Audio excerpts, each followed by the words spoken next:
नमस्कार, आप देख रहे हैं लंच ब्रेक। आपके साथ हूं मैं नेहा बाथम। प्रधानमंत्री मोदी ने 2 लाख करोड़ के पैकेज का ऐलान कर दिया है और आज शाम 4 बजे वित्त मंत्री निर्मला सीतारमण बताएंगी कि किस सेक्टर और किस कारोबार को इसका फायदा मिलने जा रहा है। छोटे उद्योग से लेकर उन कारोबार को भी फायदा मिलेगा जो लॉकडाउन में सबसे ज्यादा प्रभावित हुए हैं। हालांकि कृषि को लेकर पहले ही राहत पैकेज आ चुका है, लेकिन आने वाले दिन में कुछ और घोषणाएं भी की जा सकती हैं।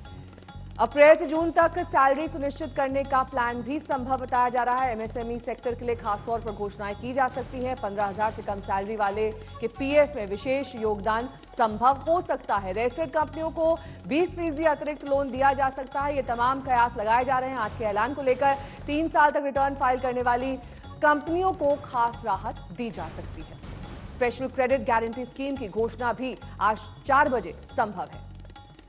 इसके साथ ही एमएसएमई और खास तौर पर जो लेबर इंटेंसिव इंडस्ट्रीज हैं उनके लिए घोषणा की जा सकती है।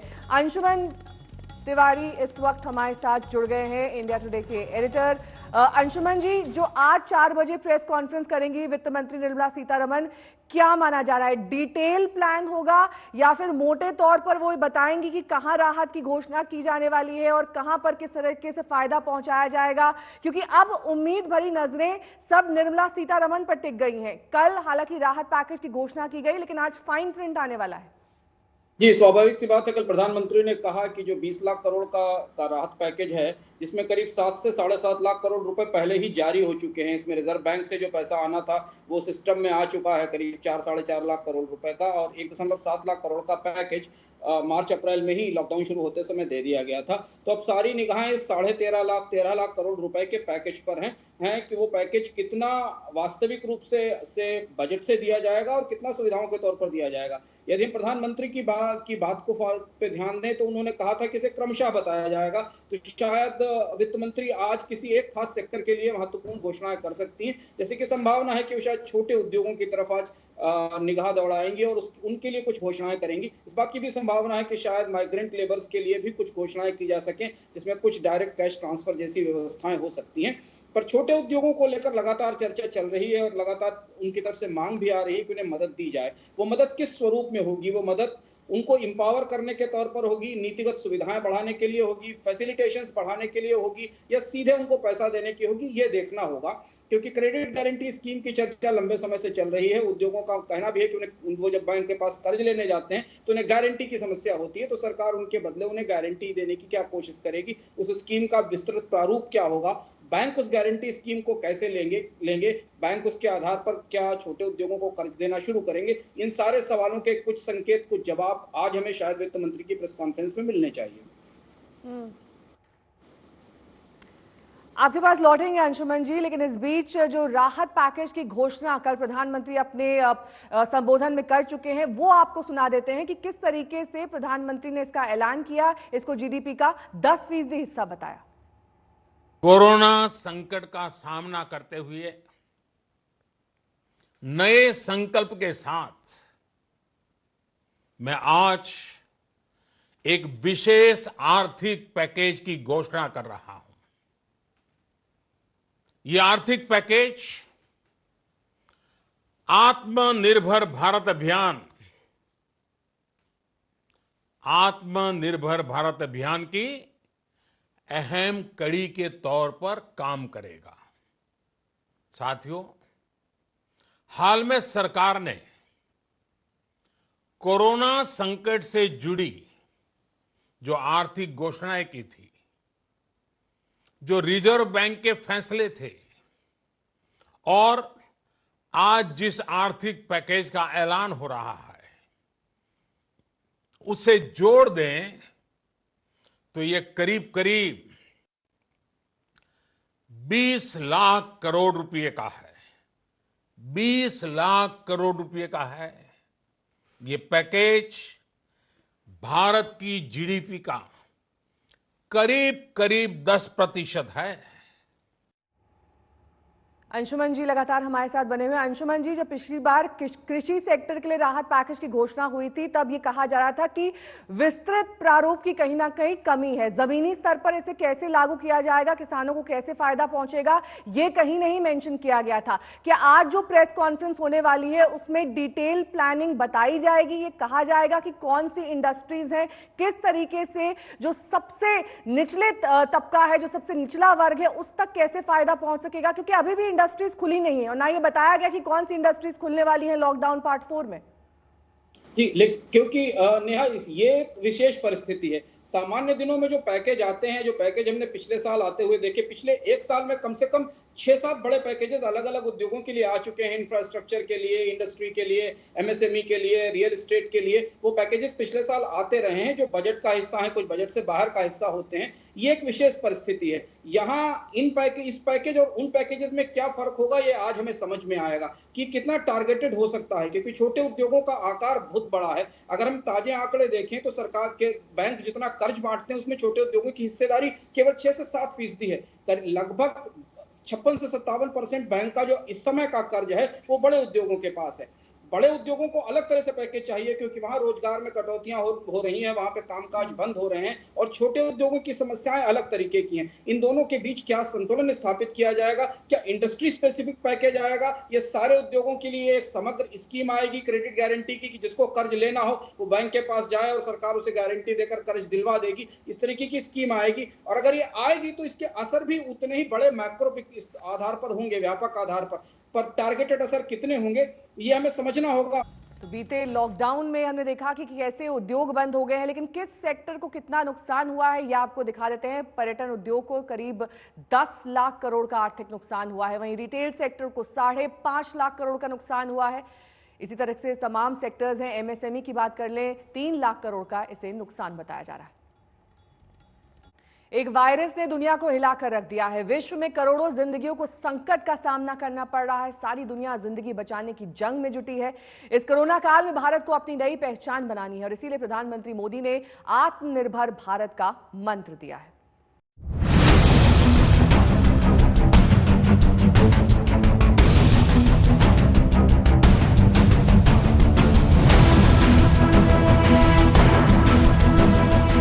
विश्व की आज की स्थिति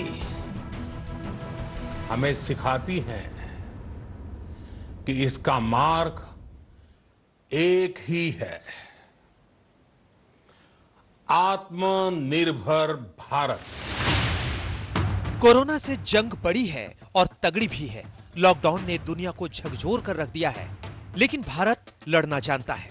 कोरोना काल में संकट अर्थव्यवस्था का है, मकसद देश को फिर से बुलंदी पर पहुंचाने का है, क्योंकि अब इतिहास 2 हिस्सों में लिखा जाएगा, कोरोना से पहले का भारत और कोरोना के बाद का भारत। ऐसे में भारत को आत्मनिर्भर बनना होगा। पीएम मोदी ने कहा कि आत्मनिर्भर भारत की ये भव्य इमारत 5 पिलर पर खड़ी होगी। साथियों, आत्मनिर्भर भारत की ये भव्य इमारत 5 पिलर्स पर खड़ी होगी। पहला पिलर इकोनॉमी, दूसरा पिलर इंफ्रास्ट्रक्चर, एक ऐसा इंफ्रास्ट्रक्चर जो आधुनिक भारत की पहचान बने। तीसरा पिलर हमारी सिस्टम, एक ऐसा सिस्टम जो बीती शताब्दी की रीति नीति नहीं बल्कि 21वीं सदी के सपनों को साकार करने वाली टेक्नोलॉजी ड्रिवन व्यवस्थाओं पर आधारित हो। चौथा पिलर हमारी डेमोग्राफी, दुनिया की सबसे बड़ी डेमोक्रेसी में हमारी वाइब्रेंट डेमोग्राफी हमारी ताकत है। आत्मनिर्भर भारत के लिए हमारी ऊर्जा का स्रोत है। पांचवा पिलर डिमांड, हमारी अर्थव्यवस्था में डिमांड और सप्लाई चेन का जो चक्र है जो ताकत है उसे पूरी क्षमता से इस्तेमाल किए जाने की जरूरत है। पीएम मोदी ने भारत को आत्मनिर्भर बनाने के लिए 20 लाख करोड़ के पैकेज का बूस्टर भी दिया। तो पीएम मोदी ने कहा कि एक राष्ट्र के रूप में हम बहुत ही अहम मोड़ पर खड़े हैं। इतनी बड़ी आपदा भारत के लिए संकेत लेकर आई है, एक अवसर लेकर आई है।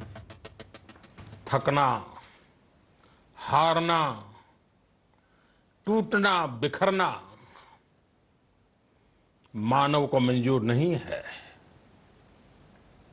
सतर्क रहते हुए ऐसी जंग के सभी नियमों का पालन करते हुए अब हमें बचना भी है और आगे बढ़ना भी है। हमें कोरोना से पहले की दुनिया को, वैश्विक व्यवस्थाओं को विस्तार से देखने समझने का मौका मिला है। कोरोना संकट के बाद भी दुनिया में जो स्थितियां बन रही हैं, उसे भी हम निरंतर देख रहे हैं। जब हम दोनों कालखंडों को भारत के नजरिए से देखते हैं तो लगता है कि 21वीं सदी भारत की हो, ये हमारा सपना ही नहीं, ये हम सभी की जिम्मेदारी भी है। पीएम मोदी ने गुजरात में आए भूकंप का वाकया भी सुनाया, कैसे सब कुछ ध्वस्त हो गया था और गुजरात फिर से उठ खड़ा हुआ।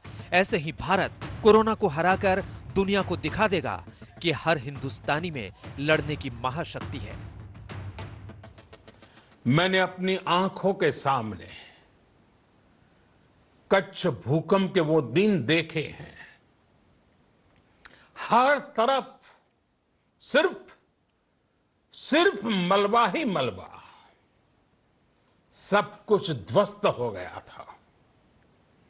ऐसा लगता था मानो कच्छ मौत की चादर ओढ़कर सो गया हो। उस परिस्थिति में कोई सोच भी नहीं सकता था कि कभी हालत बदल पाएंगे, लेकिन देखते ही देखते कच्छ उठ खड़ा हुआ, कच्छ चल पड़ा, कच्छ बढ़ चला। यही हम भारतीयों की संकल्प शक्ति है। हम ठान लें तो कोई लक्ष्य असंभव नहीं, कोई राह मुश्किल नहीं। और आज तो चाह भी है, राह भी है। ये है भारत को आत्मनिर्भर बनाना। ब्रेक के बाद एक बार फिर आप सभी का स्वागत है। आपके साथ हूं मैं नेहा बाथम। 20 लाख करोड़ रुपए का राहत पैकेज, ये सिर्फ भारी भरकम रकम नहीं बल्कि कोरोना वायरस से देश को आर्थिक नुकसान से बचाने के लिए, उसे ठीक करने के लिए मरहम का भी काम करेगी।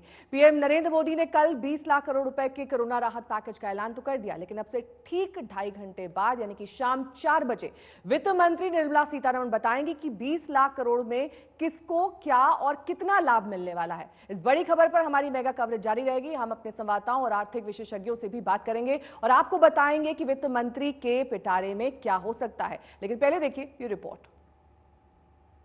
संकट से जुड़ी जो आर्थिक घोषणाएं की थी, जो रिजर्व बैंक के फैसले थे और आज जिस आर्थिक पैकेज का ऐलान हो रहा है, उसे जोड़ दें तो ये करीब करीब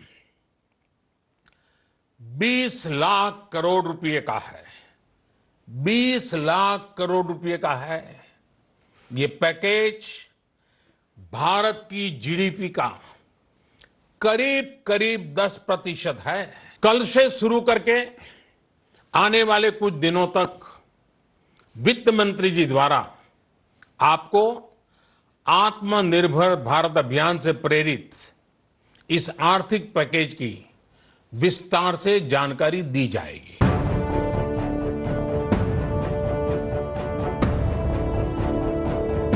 बस थोड़ा सा और इंतजार कर लीजिए।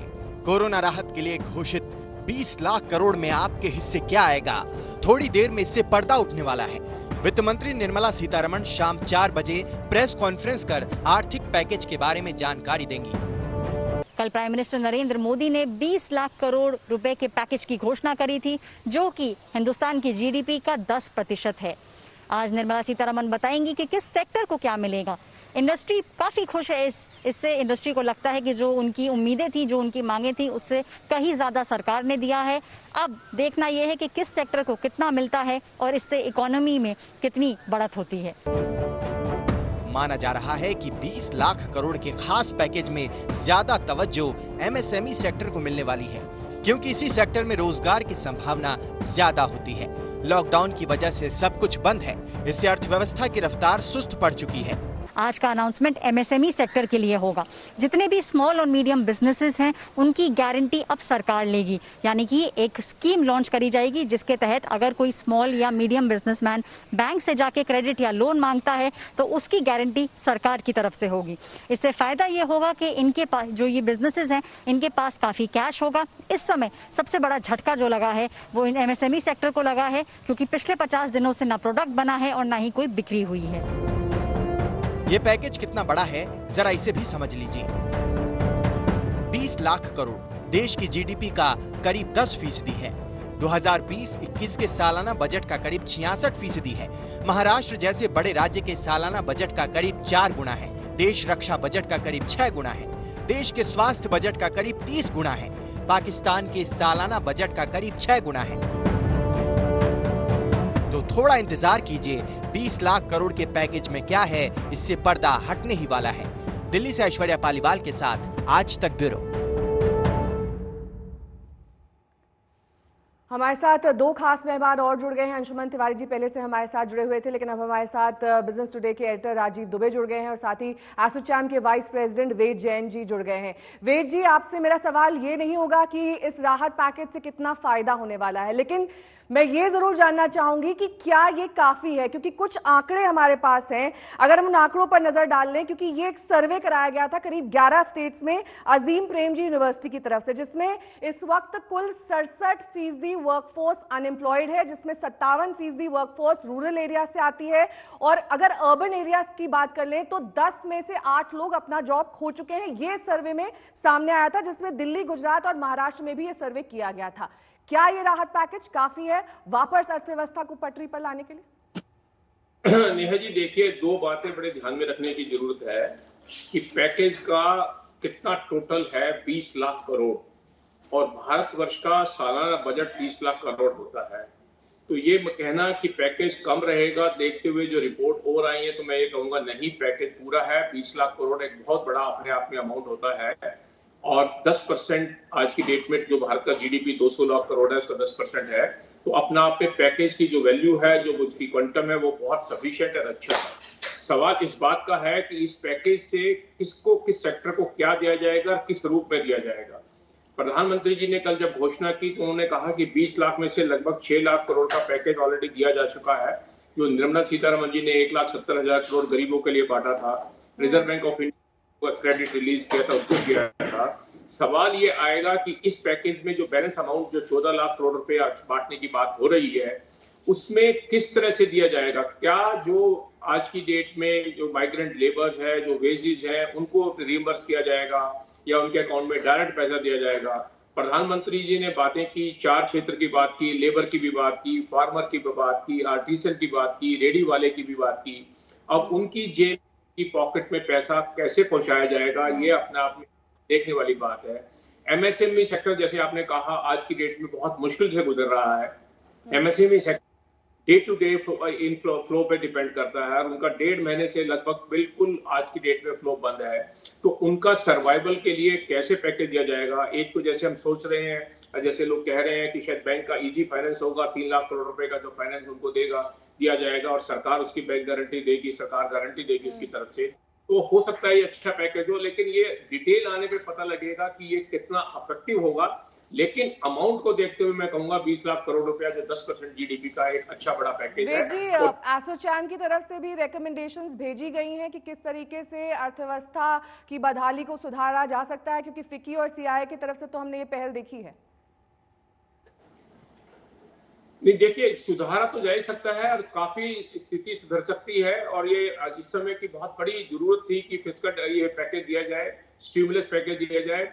कुछ टैक्स में भी छूट आने की उम्मीद है, जीएसटी में क्या किया जाएगा और इनकम टैक्स में भी कुछ छूट दी जा सकती है, पर्टिकुलर इंडस्ट्री को प्रोत्साहन देने के लिए जो इंडस्ट्री ज्यादा सफर कर रही है और निवेश बाहर लाने की बात हो रही है, उसके लिए भी आप जिन्हें ध्यान किया होगा प्रधानमंत्री जी ने 3 साल में एक ड्रीम बनाया है कि भारत को स्वावलंबी कैसे बनाया जाए।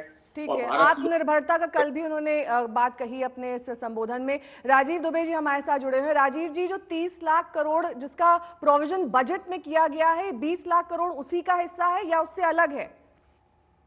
देखिए, ये सबसे बड़ा सवाल है इस वक्त, क्योंकि जो हमारा जो पैकेज अनाउंस हुआ है तो 20 लाख करोड़ का, वो ऑलमोस्ट 67% है फिस्कल ईयर 20 और 21 का। अगर आप जो गवर्नमेंट का एक्सपेंडिचर है उसको ध्यान में रखें तो ये सवाल उठता है कि ये पूरा पैकेज एक साल के अंदर निकाला जाएगा या इसको स्प्रेड किया जाएगा 2 से 3 साल तक।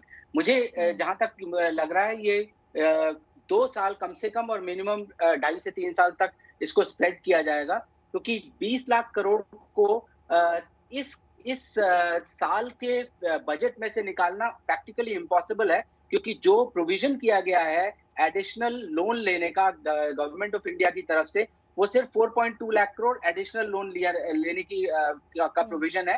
पहले से ही 7-7.25 लाख करोड़ का गवर्नमेंट ने लोन लेने का प्रोविजन किया था, क्योंकि गवर्नमेंट की अपनी आय कम हो गई है इस साल में जीएसटी की वजह से, जीएसटी कम होने की वजह से, पर्सनल इनकम टैक्स कम होने की वजह से, उसकी वजह से जो सरकार को एडिशनल 4,20,000 करोड़ का लोन लेना पड़ा है। तो जो अभी इस वक्त जो प्रोविजन है बैलेंस शीट में, सरकार की बैलेंस शीट में, वो सिर्फ 4 लाख करोड़ का है। उसको मान लीजिए आप ये डबल भी कर देते हैं तो भी 8 लाख करोड़ के करीब हो जाएगा। जो भी वो भी भारत के लिए उसका इंटरेस्ट पे करना, वो सब और फिस्कल डेफिसिट कितना उससे बढ़ेगा, वो सब देखने के बाद मुझे नहीं लगता कि ये 20 लाख करोड़ एक साल में के बजट में मुमकिन हो पाएगा। मुझे लगता है मिनिमम 2 साल और हो सकता है ये 2.5 से 3 साल तक भी स्प्रेड किया जाए। तो ये अनाउंसमेंट मेरे ख्याल से आज जब फाइनेंस मिनिस्टर करेंगी तो हमको इसके बारे में और डिटेल्स पता लगेंगे। लेकिन जहां तक मेरा सवाल है, जहां तक मुझे समझ आ रहा है, ये मुझे लगता नहीं है कि ये एक साल के अंदर अंदर 20 लाख करोड़। ऐश्वर्या पालीवाल भी हमारे साथ जुड़ी हुई है, उनका रुख करेंगे, लेकिन इस बीच अंशुमन जी से मेरा एक सवाल। अंशुमन जी, अर्थव्यवस्था को गति देने के लिए सबसे महत्वपूर्ण होता है कि डिमांड एंड सप्लाई चेन को ठीक किया जाए। डिमांड को कैसे सुधारा जाएगा, क्योंकि इस वक्त सब पर एक तरीके से फुल स्टॉप लगा हुआ है। ऐसे में बड़ी चुनौती इस वक्त वित्त मंत्री के सामने ये है कि कहां पर कितना एलोकेशन किया जाए ताकि मांग में सुधार हो सके, मार्केट में किसी तरह से मांग बढ़ सके। यही इस पैकेज से जुड़ा हुआ सबसे बड़ा सवाल होने वाला है, जो शाम तक हमारे सामने स्पष्ट होगा कि इस पैकेज से सीधा पैसा उन क्षेत्रों को, उन लोगों को या उनके हाथ में कितना जाएगा जो मांग को सीधे प्रभावित करते हैं, यानी कि आपकी हमारी खपत, यानी कि लोगों के दैनिक खर्च, यानी कि लोगों को मिलने वाले वेतन, उनके रोजगार, उसमें कितना पैसा जाएगा। जैसा मैं पहले से कह रहा हूं, ये पैकेज पर्याप्त बिल्कुल नहीं है, क्योंकि अगर आप नुकसान देखें, जितने नुकसान का आकलन हमारे पास आ रहा है 40 और 50 दिन के, और हम लॉकडाउन 4 की तरफ जा रहे हैं, वो नुकसान अगर आप मान लें तो करीब 40 लाख करोड़ के आसपास का नुकसान है। आदर्श रूप से भारत को जीडीपी के करीब 5% के आसपास का पैकेज चाहिए इस समय, अगर आप दुनिया के देशों की तुलना करें। और अगर आप जीडीपी के हिसाब से समझने की भी कोशिश करें तो हर साल का बजट जीडीपी का 4%, 3% तो वैसे ही होता है। जीडीपी के हिसाब से तो हम 5वें पायदान पर हैं। अगर हम जीडीपी का एलोकेशन देखें तो हम 5वें नंबर के आधार पर दुनिया की अर्थव्यवस्था को देखें, और अगर आप बजट की तुलना में देखें तो 30 लाख करोड़ का बजट होता है, 5 से 7 लाख करोड़ रुपए की लिक्विडिटी आरबीआई हर साल छोड़ता है। इतना पैसा तो हर साल अर्थव्यवस्था में सामान्य रूप से होता है, पर असामान्य परिस्थिति है। तो अगर आपको 0 की ग्रोथ रेट से निकलकर 5% पर आना है तो जितना पैसा आप खर्च कर रहे थे उसका दोगुना पैसा खर्च करना पड़ेगा सिस्टम में, तब वो डिमांड वापस आ सकेगी, जो डिमांड आपको खड़ा रख सकेगी। ठीक है, लौटूंगी सर मैं आपके पास। इस बीच ऐश्वर्या पालीवाल भी हमारे साथ जुड़ी हुई है। ऐश्वर्या, आप बता रही थी कि आज 4 बजे प्रेस कॉन्फ्रेंस होने वाली है, वित्त मंत्री की ये प्रेस कॉन्फ्रेंस होगी जिसमें वो तमाम तरीके से डिटेल्स बताएंगे कि कैसे इस राहत पैकेज में खर्च किया जाना है। लेकिन इस वक्त क्या ताजा रिपोर्ट्स है, कितनी देर तक ये प्रेस कॉन्फ्रेंस हो सकती है?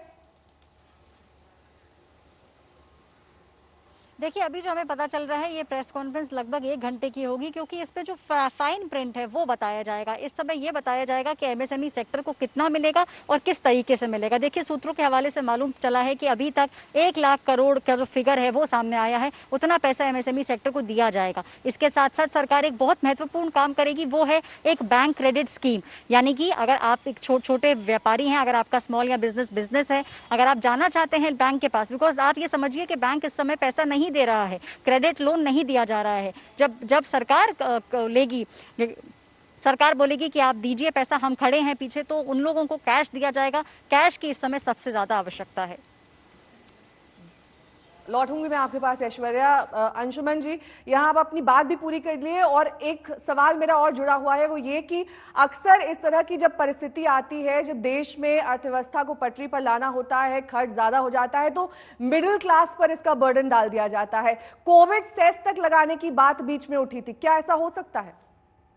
पहली चीज तो ये कि जो मैं आपसे कह रहा था कि डिमांड जनरेट करने का मतलब ये है कि आप अर्थव्यवस्था की विकास दर 0.1% आने की बात की जा रही है, ये सारे लोग स्वीकार करेंगे। हम इससे पहले 6, 5, 5.5, 6% की विकास दर पर थे। तो कितना बड़ा पैसा मार्केट में ये सिस्टम में पंप करना पड़ेगा ताकि हम विकास दर को वापस ला सकें और डिमांड को वापस ला सकें, ये एक बड़ी चीज है। और इस आधार पर जब आप देखें तो आपको ये पैकेज छोटा दिखाई पड़ेगा। दूसरी चीज की पैकेज कितना फिस्कल स्टिमुलस है और कितना मॉनेटरी स्टिमुलस है, ये समझना जरूरी है। जैसी बात अभी ऐश्वर्या बता रही थी कि सरकार एक क्रेडिट गारंटी स्कीम लाने जा रही है या वर्किंग कैपिटल की लिमिट बढ़ाने जा रही है, ये सारे मॉनेटरी स्टिमुलस का पार्ट है। यानी बैंकों से कहा जाएगा कि वो उद्योगों को पैसा दें। कितने बैंक उद्योगों को पैसा देंगे? बैंकों को अभी आरबीआई ने जो फंड्स दिए हैं वो डिस्ट्रीब्यूट नहीं हो पा रहे हैं, वो लिक्विडिटी मार्केट में अवेलेबल है। क्या उद्योग बैंकों के पास पैसा लेने जाएंगे भविष्य के को देखते हुए, अपने उद्योगों की परिस्थिति और डिमांड को देखते हुए? ये सारे सवाल इस पैकेज के बाद उठेंगे। अब इसके बाद दूसरा सवाल उठता है इसकी फिनांसिंग का। तो जो मैं कह रहा हूं कि अगर ये पैकेज 20 लाख करोड़ का है और इस साल के 30 लाख करोड़ के बजट का हिस्सा है, तो फिनांसिंग के लिए जो भी समस्या सरकार के सामने है, उसके लिए फिस्कल डेफिसिट को आगे बढ़ा लिया गया है। सरकार का बोरिंग टारगेट 54% बढ़ा दिया गया है। सरकार इस साल एडिशनल बोरिंग करने जा रही है। खर्चों में कमी की गई है, डीए काटे गए हैं, एक्साइज ड्यूटी बढ़ा दी गई है। जो आपने सवाल उठाए हैं उसी का जवाब वेद जी से ले लेते हैं। वेद जी, आप कह रहे थे कि ये पैकेज काफी है, लेकिन अंशुमन जी कह रहे हैं कि ये सिर्फ मॉनेटरी स्टिमुलस देने के लिए काफी है, फिजिकल स्टिमुलस देने के लिए नहीं। जैसे मैंने शुरू में कहा गया जी, देखिए ये बात बिल्कुल ठीक है। दुबे जी की पॉइंट को भी मैं क्लैरिफाई कर दूं कि देखिए जो 20